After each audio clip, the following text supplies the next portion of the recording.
Assalamualaikum warahmatullahi wabarakatuh. Saya Dewa Fatih Pristabila, nomor absen 8 dari nomor absen 2 dari kelas 12 IPA 8. Pada kesempatan kali ini akan menuntaskan tugas video lari jarak jauh mata pelajaran Penjaskes dari Bapak Yoga. Nah, sekarang tanggal 12 Oktober 2020 jam 3 sore, dan seperti yang bisa kalian lihat sekarang itu agak mendung, seperti mau hujan, padahal ini masih agak siang ya. Dan ya karena alasan-alasan ini, karena mendung hampir setiap hari, jadi saya tuh nggak bisa ke lapangan, padahal jaraknya sebenarnya cukup dekat, 1,5 kilo, tapi saya kesananya tuh harus jalan kaki. Dan karena hal itu saya tunda terus pengambilan videonya, dan sampai H+7 dari batas pengumpulan seharusnya. Tapi kebetulan Pak Yoga yang baik hati memberikan keringanan, jadi saya tidak perlu rekam di lapangan, jadi bisa di jalan. Ini jalan di belakang rumah saya ya, begitu.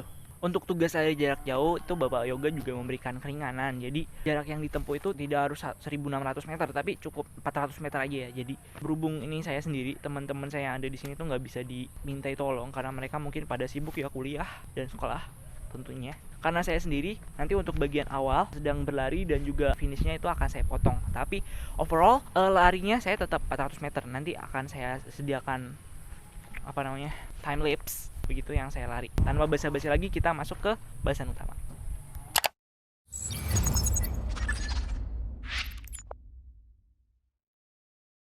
Lari jarak jauh. Nah, sebagai salah satu materi dalam mata pelajaran Penjas kita, sebelum melangkah lebih jauh terkait teknik berlari saya nanti, alangkah baiknya kan kita mengetahui terlebih dahulu apa sih yang dimaksud dengan lari jarak jauh ini. Ya, jadi pada dasarnya itu lari jarak jauh adalah suatu bentuk lari terus-menerus pada jarak setidaknya 3 km atau 1,8 mil.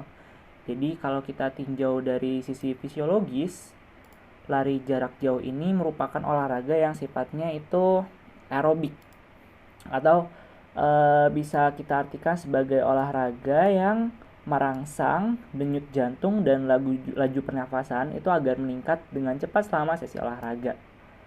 Nah, jadi untuk lari jarak jauh, di balik olahraga ini tuh ada semacam sejarah yang cukup menarik. Nah, jadi kalau kita lihat dari beberapa sumber di sini, dalam sejarahnya lari jarak jauh ini ada pada masa kejayaan Yunani dan Persia, itu tepatnya pada abad ke-5 sebelum Masehi. Jadi pada saat itu Yunani dan Persia sedang melakukan perang besar-besaran, dan Yunani akhirnya bisa memenangkan perang besar itu, akhir cerita. Nah, setelah perang besar itu berhasil dimenangkan oleh Yunani, akhirnya ada salah satu prajurit yang pada saat itu sedang ditugaskan untuk kembali ke tanah kelahirannya di Yunani untuk menyampaikan berita terkait kemenangan Yunani sejauh 42 km jauhnya. Nah, setelah sampai di Yunani dan berhasil mengumumkan kemenangan Yunani atas Persia pada saat itu, akhirnya sang prajurit itu meninggal. Nah, kemudian masyarakat Yunani untuk mengenang jasa dari prajurit itu mengadakan perlombaan lari jarak jauh di hari kematiannya. Nah, setelah kejadian itu, lari jarak jauh itu semakin terkenal dan mulai diperlombakan di berbagai belahan dunia. Nah, sampai pada akhirnya itu pada tahun 1912 dibentuklah sebuah asosiasi atlet internasional yang disingkat sebagai IAAF, yang berpusat di negara Monaco dengan anggota 212 negara. Nah, sebenarnya untuk lari jarak jauh itu ada beberapa kelas, atau mungkin seberapa jauh sih lintasannya itu berdasarkan macam-macam. Nah, kalau berdasarkan pengaturan internasionalnya dari International Athlete Federation tadi, itu ada 6 kategori. Jadi kategori pemula yang umur 13 sampai 14, junior, vet, dan veteran. Nah, untuk masing-masing kategori ini memiliki panjang lintasan yang berbeda-beda, ada 4, 8, 6 sampai 12 km. Nah, itu kalau ditinjau berdasarkan umur. Tapi kalau kita lihat dari lintasannya itu ada macam-macam juga. Misalnya di lintasan alam. Kalau di lintasan alam itu biasanya tidak melebihi 2.200 meter, atau mungkin di lintasan jalan raya yang itu bisa sampai 42 km. Wah, bayangkan itu dari Pacitan ke Ponorogo ya. Nah, untuk peraturannya atau teknik-tekniknya untuk lari jarak jauh ini sebagai awalannya itu sama dengan lari jarak menengah. Jadi untuk lari jarak jauh ini menggunakan teknik awalan yang berdiri. Teknik awalan berdiri atau standing start. Nah, jadi untuk lari jarak jauh ini kita itu melakukan teknik awalan startnya itu ya pertama ya seperti inilah, silahkan dibaca sendiri.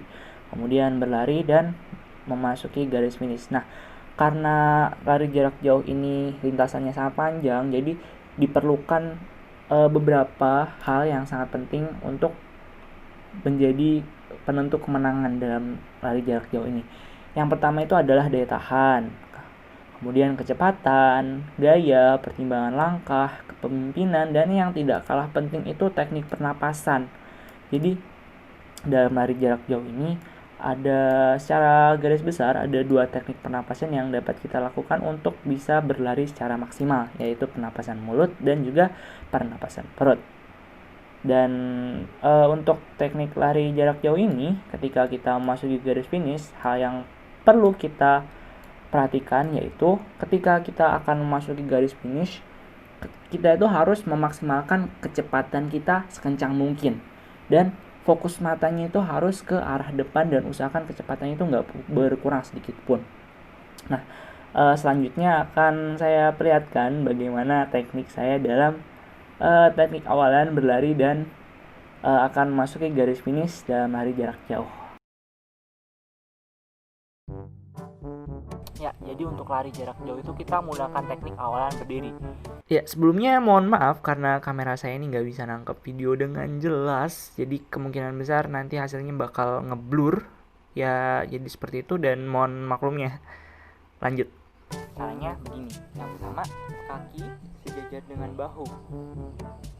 Kemudian salah satu kaki itu ke belakang. 2-4 kepal.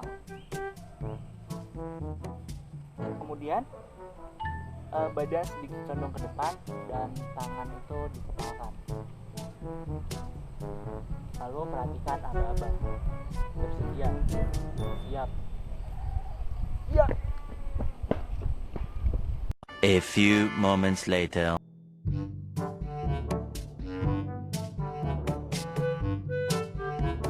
Twenty minutes later.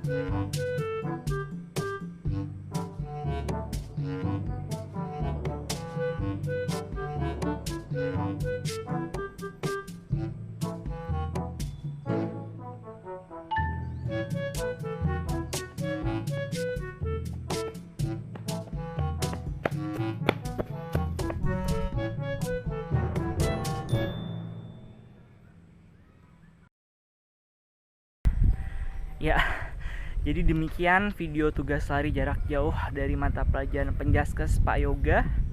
Saya ucapkan terima kasih banyak sekali kepada Pak Yoga yang telah memberikan keringanan dalam pengerjaan tugas kali ini. Dan mungkin itu saja dari saya. Wassalamualaikum warahmatullahi wabarakatuh.